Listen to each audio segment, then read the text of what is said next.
Good afternoon. My name is Scott Hicks, and I'll be the host for today's webinar, sponsored by the Office of Online Learning and the Teaching and Learning Center at the University of North Carolina at Pembroke. So thank you all for joining us, and thanks to our leaders today. First of all, I want to say that the webinar will be recorded so that individuals can watch it in the future. So please encourage your colleagues who might not be online with us today to check it out on the Office of Online Learning's YouTube page as early as tomorrow. I also want to say how grateful I am to Dr. Camille Goins, Dr. Leslie Locklear, and their shared interest group team. I believe this is the first webinar presented by a shared interest group sponsored by the Teaching and Learning Center. And I want to underscore how important and vital and meaningful their work is right now in culturally responsive teaching. As Chancellor Robin Cummings indicated in statements after a march in Pembroke for Black Lives Matter in June, that the university will invest in culturally responsive teaching and learning as a matter of including and being equitable to all of our populations here at UNC Pembroke. So Camille and Leslie, you are on the front lines and you are ahead of the curve, and we really appreciate that institutionally as well as from the Teaching and Learning Center. So I'll just briefly introduce Camille and Leslie and then let them introduce the members of their team and then begin their presentation. So Dr. Camille Locklear Goins is the project director of the First Americans Educational Leadership Program, and she is assisted by project coordinator Leslie Locklear. They both teach courses in the School of Education and College of Health Sciences, and they are now in their third year working with this group in culturally responsive teaching. So Camille and Leslie, I'll turn it over to you. So hello, everyone. Good afternoon. This is Camille Goins, and this is our group here. So we have 8 members in part of our group. So it's Doctors Jerry Neal, Dana Unger, Tiffany Locklear, Claudia Nicholson, Jeff Warren, and Dr. Robinson, as well as Dr. Leslie Locklear and myself. And Dr. Hicks has been especially helpful in helping us put this group together. In this particular picture, this was held at one of our first professional development sessions. We actually began our group in July of 2018. So we have been established for a little over 2 years. We have conducted several professional developments, and we have focused a lot on research and development for faculty and staff, as well as finding the best ways to serve our students.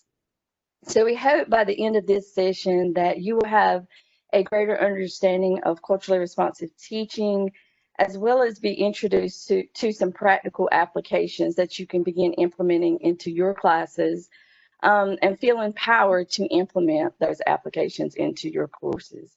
And just to let you know that our group, we do work across the School of Education and the College of Arts and Sciences, but we are available as a support for faculty and staff. So if you have questions about practices that we're implementing in our classrooms and the results, then we are available to answer any questions that you may have and even serve as a resource for you as you're planning for your classroom instructional practices. So the next slide speaks on what our overarching goals are for our group. So we are in the progress. We are continuously working on these goals. And we wanted to first understand what the needs of the university was as far as faculty and staff, their understanding of culturally responsive teaching. So we began doing research to understand those needs of our faculty and staff. And from that, we developed a professional development plan to offer to faculty. We also want to understand the needs of our students. What is it that they need in the classroom? Because ultimately that is what we want to happen, we want to achieve. We want to have a rigorous learning environment for our students, that they will be retained and that they will successfully graduate from our university. But most importantly, we want to institutionalize culturally responsive teaching as part of the university. We have a diverse student body, and we want to ensure that we are meeting the needs of all of our students and that our faculty understands the needs of our students. The next slide provides, and this is the most recent data that I was able to gather from the Office of Institutional Research as far as the demographics of our students and our faculty. We are one of the most diverse institutions in the UNC system. The majority of our students are in-state, which is about 95%. 70% are degree-seeking students in-state from rural areas. 58% of our students come from low-income families. Again, as one of the most diverse universities, we have a diversity index score of 0.69. So that's important to understand when working with our students, the demographics as well as the cultural backgrounds that our students bring to the university, and understanding how to blend that into our instructional practices. And while you may note that we have a very diverse student body, our faculty is not as diverse. So we want to ensure that our faculty is developed. I think it's important that we invest in our faculty and provide professional learning opportunities for them to be able to work with the diversity that our students bring, and also recognizing that culture plays an important role in the learning process.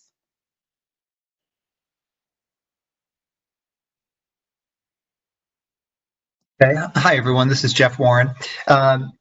Given the fact that, as Dr. Goins suggested, that there are discrepancies between race and ethnicity of faculty versus students, it is important to consider how we as faculty, especially white faculty, being that there's almost 70% of the faculty are white at UNCP, how we can become more culturally competent and better understand the students that we serve.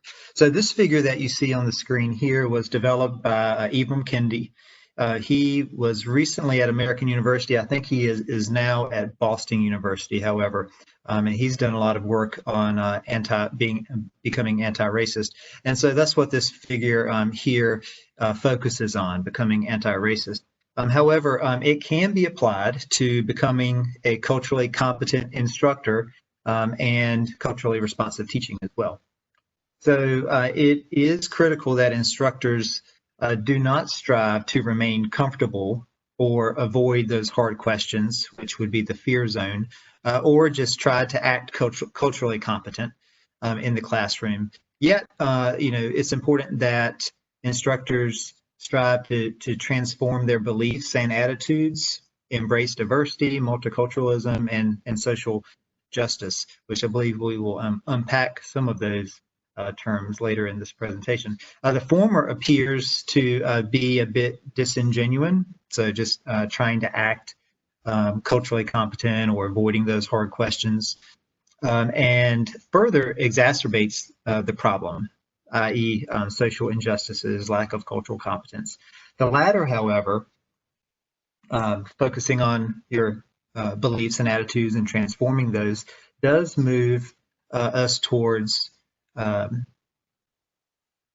education and vulnerability, which would be in the learning zone, and then towards action, which is ultimately in the growth zone. So you can see there in that figure that we would strive to move from the fear zone through the learning zone, and ultimately toward action again in the growth zone. So I do challenge those of you that are with us today to move wherever you find yourself toward growth, and doing so will facilitate self-awareness, foster stronger relationships with students, and better prepare our graduates for lifelong success. So a cultural shift is needed, not just in the instructional delivery at UNCP and other institutions for that matter, but one that is structural, methodological, pedagogical, and generational. And so dissecting this figure and applying it to our lives and the manner in which we deliver instruction is certainly a great place to start. So I do want to bring your attention to an article that was recently published in Avidly, and that's a channel of the Los Angeles Review of Books. You can find that online. That was published in July, the 22nd of July, by Bridget Fielder, in reference to the ongoing racism that is occurring in higher education, and that which is more and more frequently caught on camera through the use of iPhones and smartphones and such. And she suggested that further racist disgrace will only be prevented by a cultural shift. And so again, that cultural shift must be structural, methodological, pedagogical, and generational. These organizations, i.e. higher education, institutes of higher education, must be re-envisioned and rebuilt. New methods and organizational structures are necessary because the existing ones have continued and will continue to fail us. Organizations will have to think beyond inclusion and come to recognize and understand the very real relations of power that have cultural and material effects on our field and by default our students who are matriculating into these fields. They cannot simply diversify themselves, the institutions cannot, only to rely disproportionately on the labor of their BIPOC, which is an acronym for Black, Indigenous, and or people of color members. They cannot simply invite more BIPOC colleagues into an unsustainably racist environment. As such, change in instruction is necessary, and that requires work from you and I, especially the almost 70% of white faculty here at UNCP. And I might point out that if any of the content here that I've briefly shared, or I think at any point during this presentation here, perhaps puts you aback or rubs you the wrong way, leads you to think that that we're calling individuals out for their instructional practices, or perhaps it elicits annoyance or anger, then you may actually be operating from the fear zone. However, the fact that you're with us today, you're watching this webinar, does suggest that you're moving toward the learning zone and ultimately toward better meeting the needs of our students. So on the next slide, this is some information from a study that we conducted. We conducted the study, I believe, a year ago and wrote it up recently. It's currently under peer review. So what we sought to do was to better understand the perceptions and practices of instructors here at UNCP. And so here's a brief overview of that study. You can see we have there was a total number of 34 participants. Those included lecturers, assistant professors, associate professors, full professors. Almost 68% of those participants held PhDs. You can see the breakdown by school or college. Arts and sciences, roughly 52%. School of Ed, 17. College of Health Sciences, 14. Interestingly, there were few, if any, participants from business, from the School of Business. So you may want to consider or ponder the reasons for such. So I do think that it's important to consider the variance in multicultural or social justice training that our faculty receive when working toward their PhD, and then ultimately going on to teach in higher education. Or, for example, those professions that may have conferences where CEUs are obtained for licensure purposes. The degree, again, to which multicultural or social justice training is included in or required for those CEUs or continuing licensure. Perhaps some fields emphasize cultural competence to varying degrees, and as such, what impact might that have on the UNCP? So again, some thought. So again, the participants, almost 68% of them were teaching at the undergraduate level. Years of experience ranged quite widely from to 33 years or more. And then 64% of the participants did identify as white. In terms of data sources, we had a demographic questionnaire. We had faculty perception prompts. So with these prompts, prompt 1 read, in a sentence or two, please describe why you think some of the students on our campus struggle academically or are unsuccessful. And then describe what you believe is the number one thing that can be done to the students who struggle academically on our campus.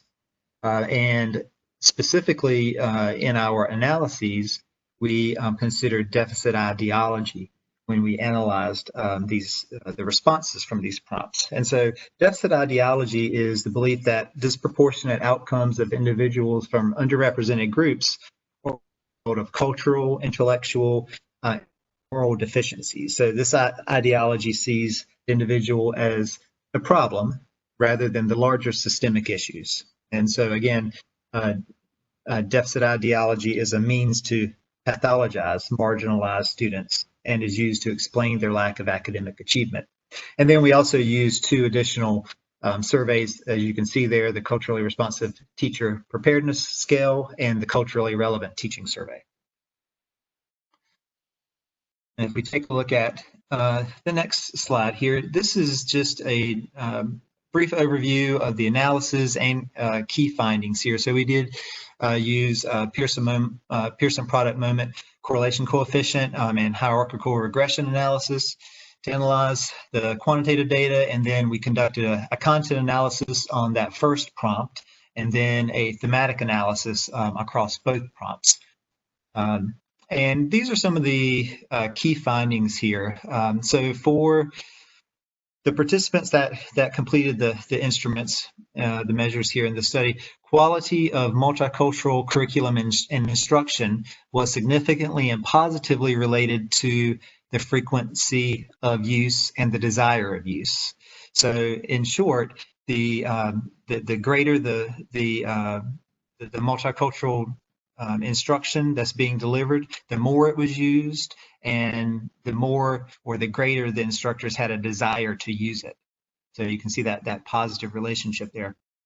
The second bullet point there are the relationship efforts, which was a subscale of the Culturally Responsive Teaching Survey, is significantly and positively related to frequency of use. So in short, the greater the relationships and the stronger the efforts to build those relationships with students was directly related to the frequency of multicultural competence and the use thereof in the classroom.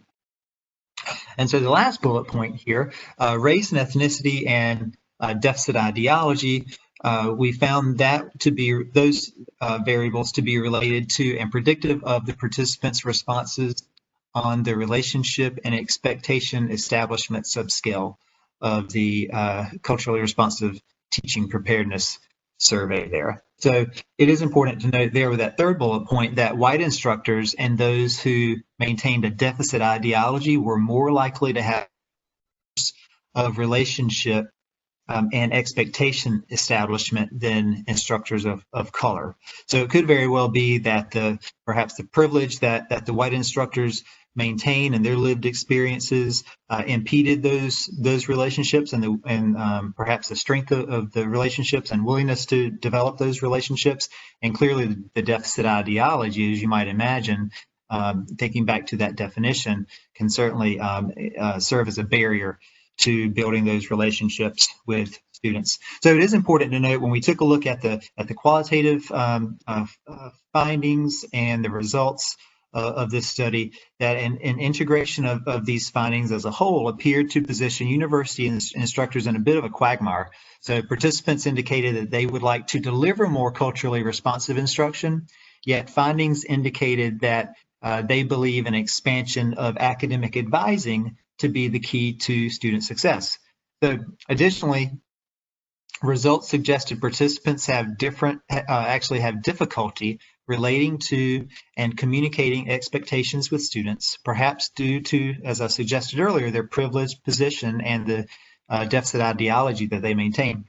These conclusions were supported by the findings that suggested participants believe students are incompetent and don't value education. So those were some of the qualitative responses from participants. Instructors appeared to lack flexibility as well, and the willingness to meet students' needs and therefore place responsibility elsewhere, i.e. on academic advising. So these findings suggest grave instructional barriers exist that translate into educational and social injustices and essentially keeping those in privileged positions in power.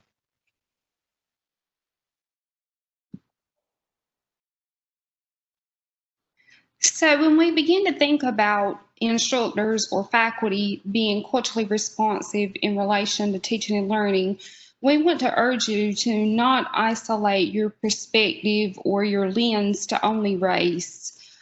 Being responsive to our students includes looking at their gender, their culture, their orientation, their socioeconomic status, as well as their age. Holly from 2018 refers to this perspective as the rings of culture. So let's take a look at the iceberg concept of culture that we have here. The service culture, which is where most assume that they're being culturally responsive because they do these things. In this are numerous observable characteristics of an individual or group in which we associate food or festivals, holidays, or music. However, 90% of culture is what we cannot see. So there are deeper and broader components of culture. Those complex ideas and deeply held beliefs known as our attitudes and values. Deep below the waterline, you will see the culture's core values. These are primarily learned ideas, such as what is good, what is right, what is desirable, what is acceptable, as well as what is bad, what's wrong, what's undesirable, and what's unacceptable. So deep culture affects individual approaches to problem solving and decision making. For example, did you know that in Indigenous cultures, collaboration is valued more than competition? Although in mainstream education practices, we really promote competition. In many cases, different culture groups share similar core values, such as honesty or respect or even family, but are often interpreted differently in different situations and incorporated in unique ways into specific attitudes that we actually apply in daily situations.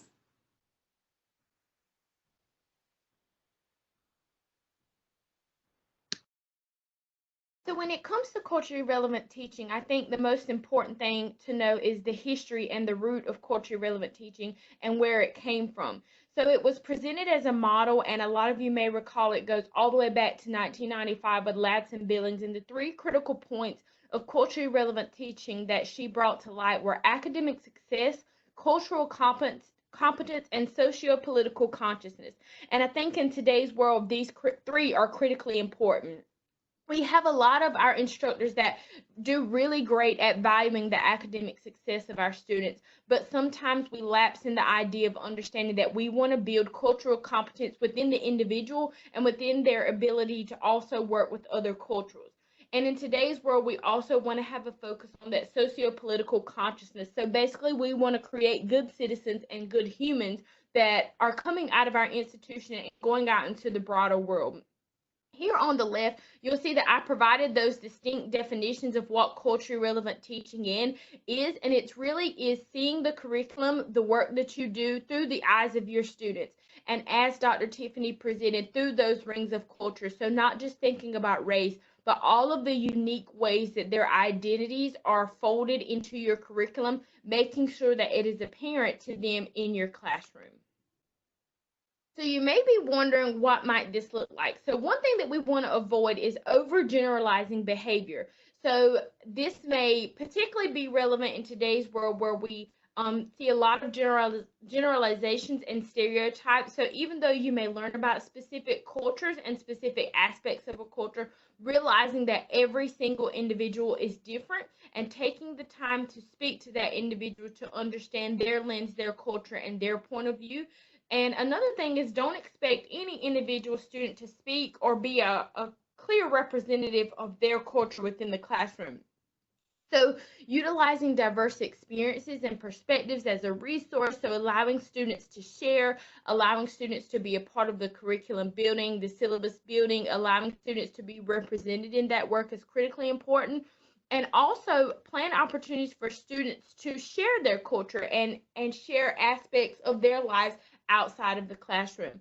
I know a lot of times we feel pushed because we have so much content to really covered during our classroom time, but allowing students that time to build on that information and connect it to their lives outside of the walls of your classroom will only increase the retainment of that information.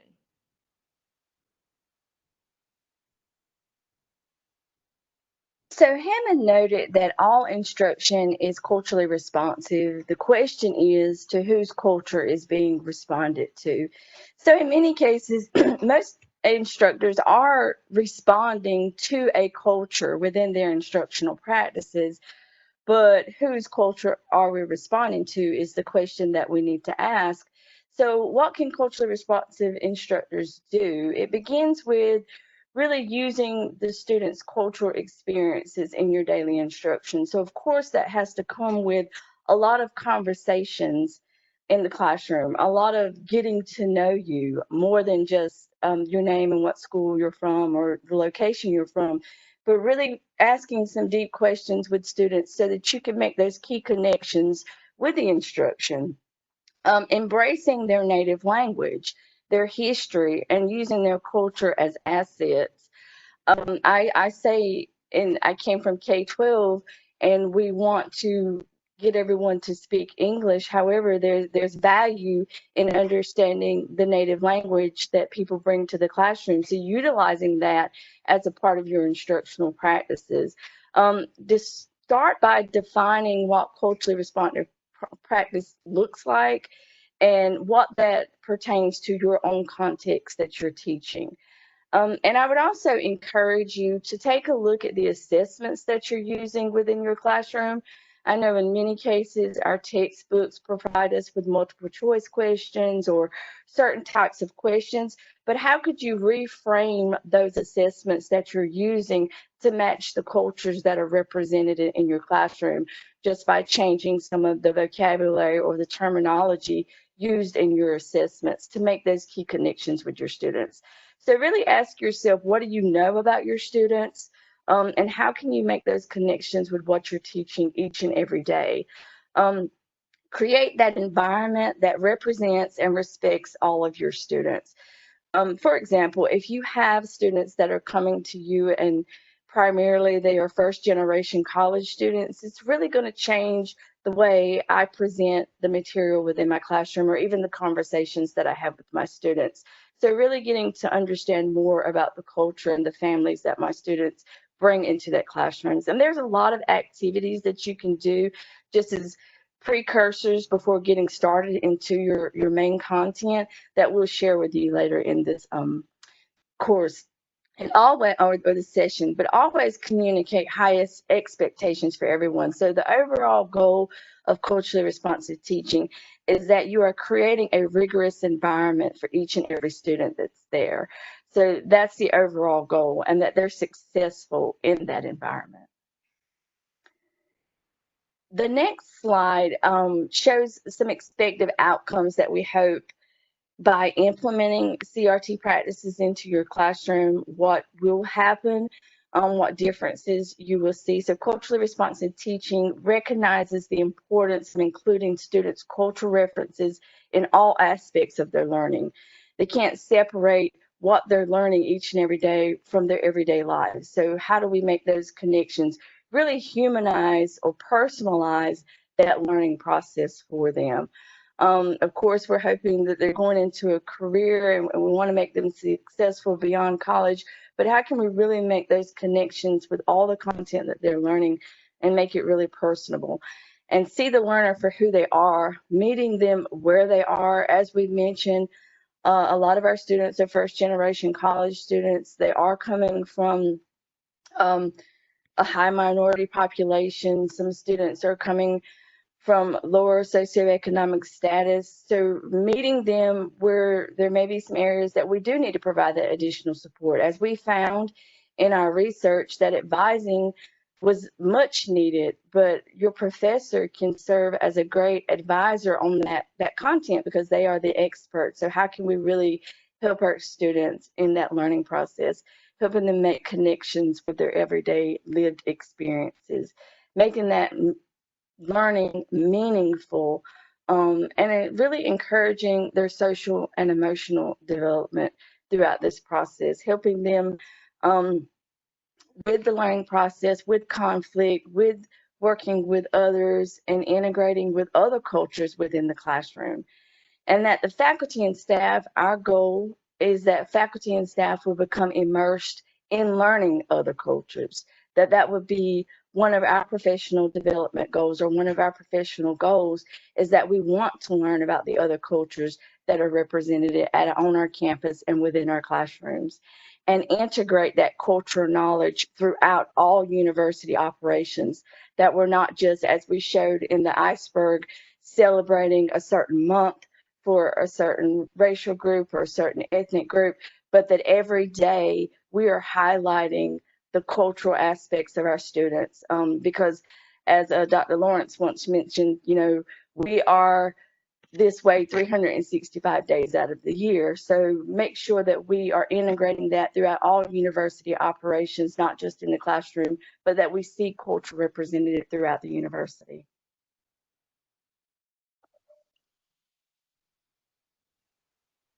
So if you're asking yourself, am I being a culturally responsive teacher, or am I providing a culturally responsive instructional environment? Here is a self-checklist in which you may self-assess your frame of mind as it relates to providing or being culturally responsive in your very own classroom.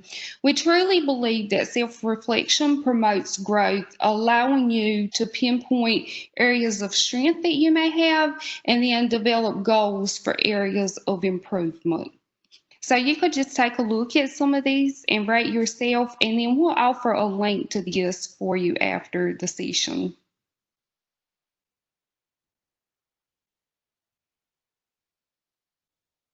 Following are some sample activities that you could possibly implement to make connections within your classroom with students in your curriculum. You could just have students to write autobiographies about themselves and then connect those autobiographies to whatever you're teaching about. This helps you to respond to the student. This helps you learn about the student before actually teaching the student. It also helps you build relationships with those students, which helps you be a culturally responsive teacher. And then some other sample activities are listed here as well that you could make connections in your classroom. We also wanted to share some additional practical applications as it relates to culturally relevant teaching, because we do understand that moving into the realm of culturally relevant teaching without practical applications, as Dr. Tiffany said, is very difficult, because it is this very theoretical idea. So here, building off the last slide, you'll see some very practical things that you can do, identifying your students' strengths, your interests, building on that prior knowledge. For example, here at the University of North Carolina at Pembroke, understanding that a lot of our students come from the local area, understanding the local area, understanding the local tribal community, the cultural values, even something as practical as attending the annual Lumbee Homecoming, which is the first and second week of July, is critically important to our local students. It is also important to build a supportive classroom environment. So really building on authentic relationships. And of course, we know now during COVID-19, this is going to be a really unique aspect of our classrooms and be really difficult to build. So I wanted to share with you something that I actually began in the spring. So for discussion board posts, typically students would post a discussion board and then respond to two peers. Well, I found that I wanted them to have more interaction in our class, which was actually already diverse. So what I now do is have our students call each other. So they have a peer that they call each week. They discuss the question. One peer posts their response as a group, and then the other peer will respond to their classmates. So they're getting into the habit, and my feedback was that they got to know their peers a lot better as opposed to simply responding on a discussion board.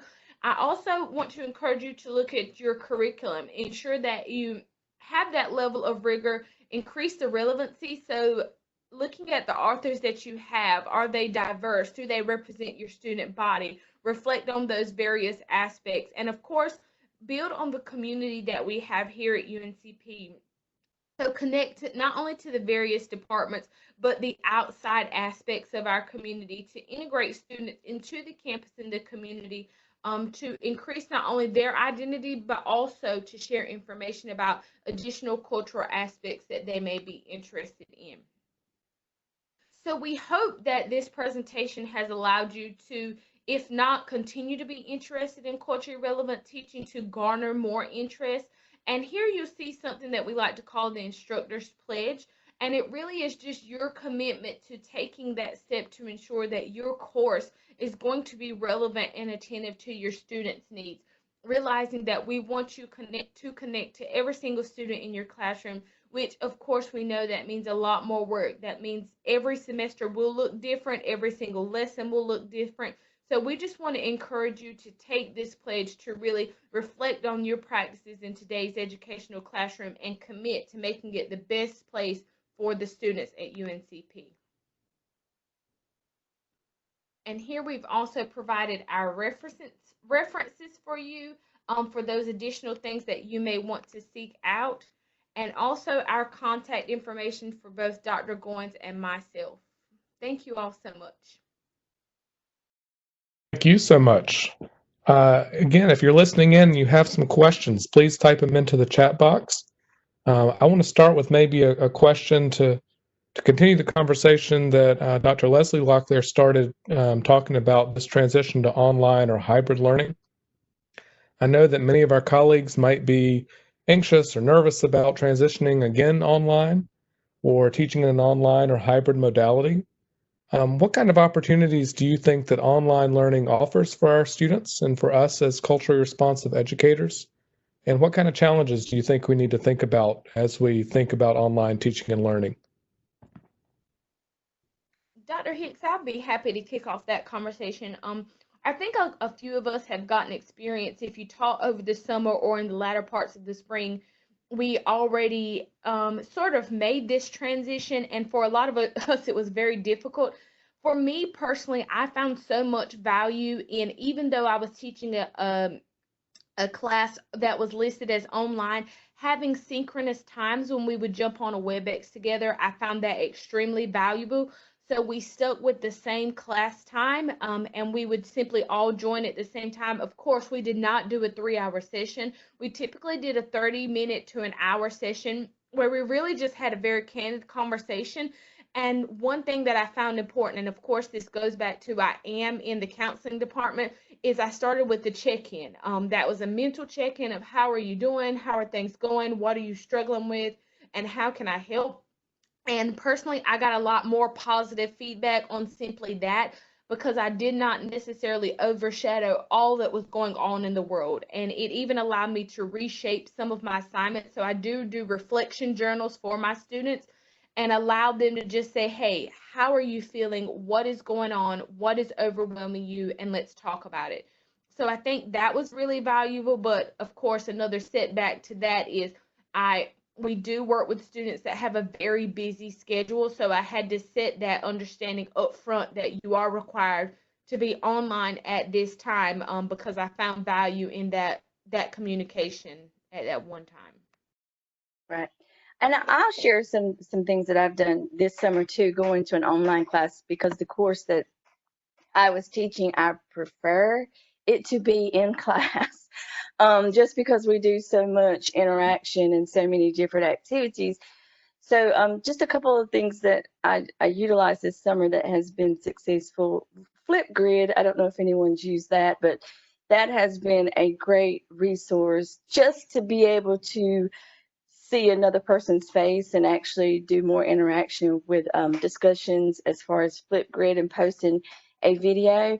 And then I also would do a lot of role playing in one of my classes, and I did not want to get away from that going online. So I assigned groups and still gave them the role play activity, and they got together through Zoom or either WebEx, and they videoed their role play and they posted it on the discussion board, and then students made comments to that on the discussion board. So they were still able to engage in that rather than just typing comments on a discussion board. One of the things I always do at the beginning of the course is I do a questionnaire or some type of survey to ask students to a specific question. What do they want answered throughout this course? And I really asked them things that they're involved in, not just as far as their school and work, but their hobbies or just family culture, those types of questions. So as I'm preparing my lessons, which were recorded and then posted, I would put some of that information as an example to kind of connect with what I already knew about my students. And I do understand as you get larger classes, it may be a little bit difficult. So if you utilize a lot of technology resources such as Google Forms or either SharePoint or what we have in Office products, those forms, and you can do it in an Excel spreadsheet, you can easily organize it and see where the highest information that you're gathering. Once you do that, and you can really start to make connections throughout your curriculum based on the representation within your classroom. And I find that students, even though there were several students in my class this summer that I had never met, I do teach classes where I teach students in multiple classes, so I really get to know them. But there were several that I just met first time over the summer, and I've talked to them on the phone. We've interacted over email, but just by doing a lot of these things and asking them questions, they felt, to me, I saw that they were much more comfortable in reaching out to me through email, asking questions or posting questions on the Ask the Instructor discussion board that I always keep posted. So I felt that it engaged them more into the classroom by asking them more about who they are and what they hope to learn and gain from the course. Your answer and Dr. Locklear's answer as well reminds me of a point you made during the webinar that faculty must become learners. And as you talk about your responses to students and the way you engage students, faculty are learning about their students every single interaction, every class meeting, every piece of content, every piece of teaching. So I think it's a good reminder as you've gone through this webinar and in your responses that even as we're online, we can still learn about our students and then use that learning to help them. I want to turn to a question now that was in the chat box. The individual writes that this is great information and very relevant to our campus. What ways can we ensure that this information is seen by all current faculty members on campus? What about new faculty? And as an idea, can culturally responsive teaching be implemented into the onboarding process or in faculty orientation? What are your thoughts? And I'll add to that too, and anyone else can jump in. But this has been a big part of our group conversation as well, where we want to go, because our group is long term. We hope to continue to progress and continue to provide professional development. So faculty orientation as well as onboarding, of course, was one of our goals. But due to COVID, of course, that's kind of shifted. So we've been in conversations with Dr. Nino and Dr. Hicks about possibly creating a Canvas module or a Canvas course that faculty could enroll and complete at their pace to learn more. And that way we would be able to create videos and upload to this module, and then hopefully work towards gaining a certificate later on possibly. But it is our goal to make this a part of the onboarding process and to have all new faculty be engaged in culturally responsive teaching, as well as the Office of Diversity and Inclusion as well, to have more information beyond just the onboarding process, but they engage in a course that's long term so that they really understand the culture of the university. As we stated, we do want to institutionalize this practice. So we do have a long-term goal, so that's what we're working towards. And some of my other group members might want to add to that.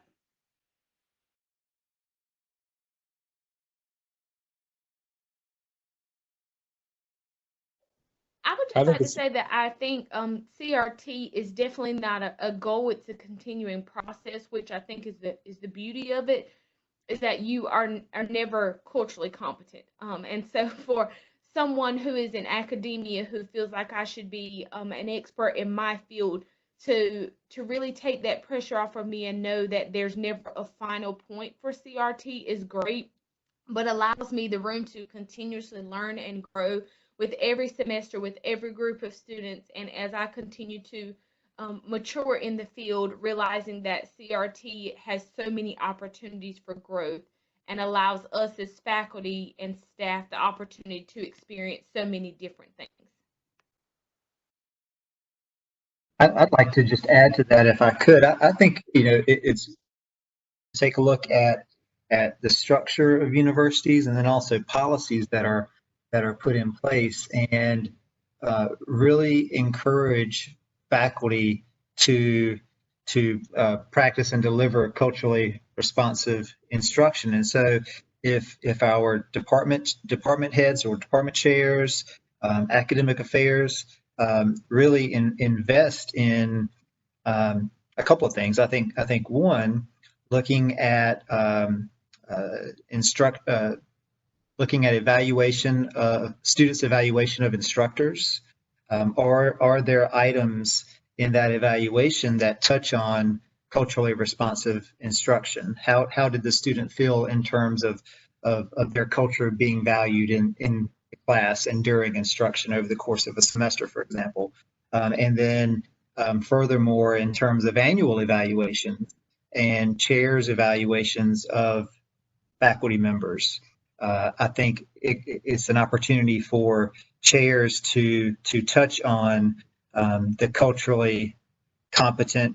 cultural competence or perhaps lack thereof that they witness through classroom observation, through anecdotal comments that students make and such. So I think there's a lot of opportunity to look at it beyond just the what can instructors do to further develop cultural competence and implement culturally responsive teaching in the classroom.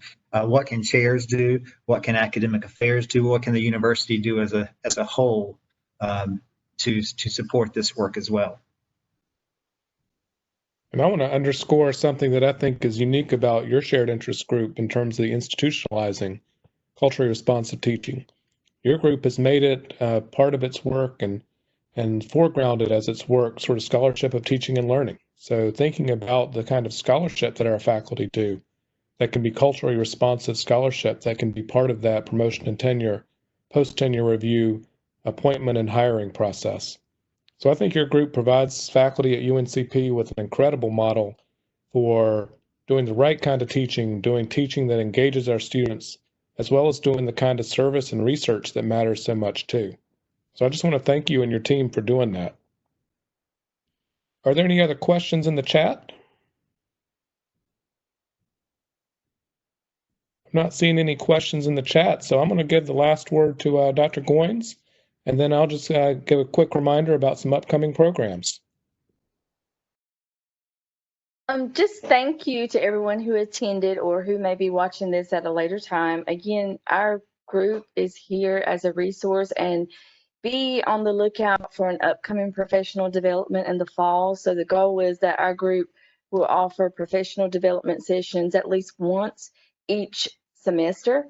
So we'll have one in the fall and one in the spring, and hopefully have a course developed pretty soon that faculty and staff could be able to participate in as well. So thanks again, Dr. Goins, and all of your teammates, and Dr. Locklear for co-leading this group with Dr. Goins. Thanks to the Office of Online Learning for helping to host these webinars. Put on your calendar for August 25th, a webinar featuring Hypothesis, an online collaborative annotation tool that I think gives us the opportunity to engage with our students in culturally responsive ways as we think about this presentation. And I'd also encourage our listeners to go back to Online Learning's YouTube channel and check out the presentation that Dr. Lawrence Locklear from the Office of Student Inclusion and Diversity gave last week, if you'd like to learn more about inclusion and diversity at UNCP. So again, thanks to all who attended.